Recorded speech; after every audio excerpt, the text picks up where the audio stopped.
Okay, so this video is going to be about thoracic range of motion. Now, it's an area that is quite difficult at times to completely isolate, but we're going to just show you ways that we do it in clinic, and then ways that you can maybe slightly isolate that. Again, it's never going to be absolutely isolated because you're always going to have some cervical and some lumbar movement when you do this, but you can get as much as you can. So, PJ, if you bring your hands across your chest for me onto the opposite shoulders.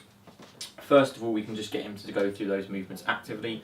So if you turn to your left, PJ, as far as you feel you can go. And again, then I would just be looking at the range of motion. I tend to look at the angle of the shoulders, so how far he gets round towards 90 degrees, and then compare that to the other side. So if we go the other way, that's good, and then back. We were talking about this earlier in terms of flexion extension. So flexion wise, you could just say to them, so slump down, PJ, if you slump down as much as you can. Again, you're going to be getting some lumbar, you're going to be getting some cervical when you do this, but you can just have a look and come back up.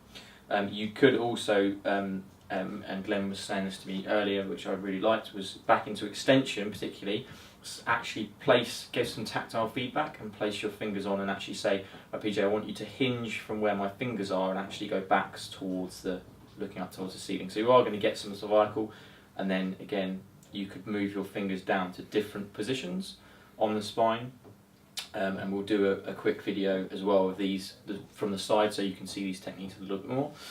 Obviously then, if all of those movements were pain-free, then you can do your, in fact actually let's do lateral flexion as well. So if you bring your left shoulder down towards the left hip, and then the same thing on the right. Again, you're looking at that spinal contour just to see, is there any hinging, pain reproduction, if he does get pain, where does he feel those symptoms?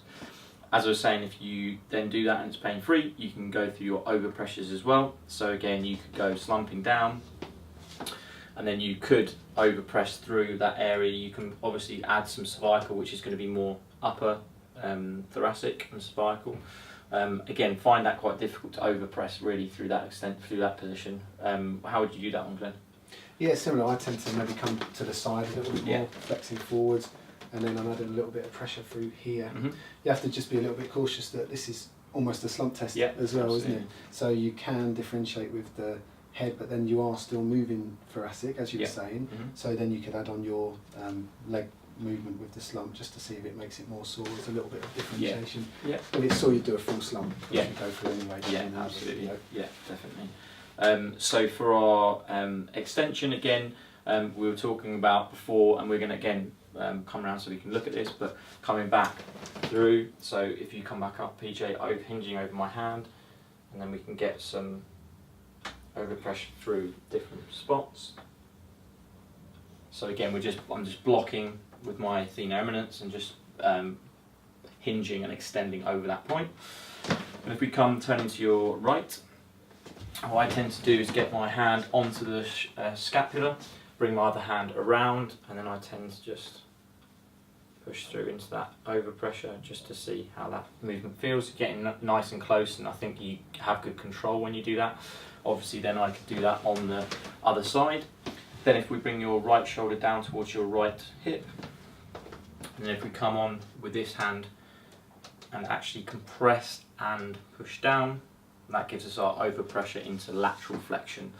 Okay, so we've overpressed all those different movements. Again, obviously looking for pain reproduction, feeling for how that feels in terms of restriction, whether there's much more tension on one side than the other, and kind of comparing from one side to the other. If we come to the side, PJ, so just if you come turning, in fact what we'll do, we'll bring the camera and actually do a close-up of that area. I think that'd probably be better, wouldn't it, if we just bring the camera up. We'll do a close-up of that extension position.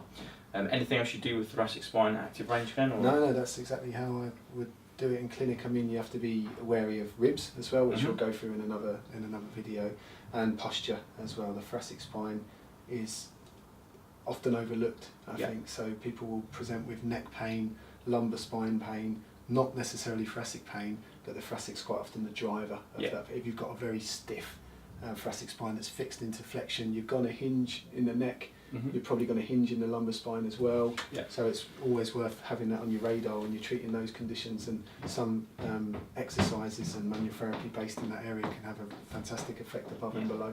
I think shoulders as well. It's a big one for shoulders. We were talking about earlier how if you, in fact, PJ was coming up. Was saying about with his clients, if you're down in this slump position and you then get them to lift their arms as high as they can go and then come back down and then nice big upright posture and then come up again, and you just basically, it shows them how important that thoracic spine is in terms of getting that full humeral joint motion.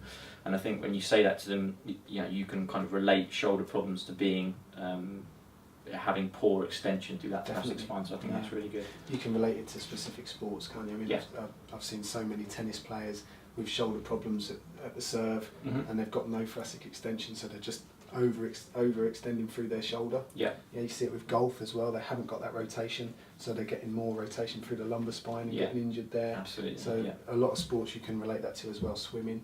Yeah, perfect. So we'll quickly now go through and just do a close up of those hand positions when we're doing those thoracic active range overpressures.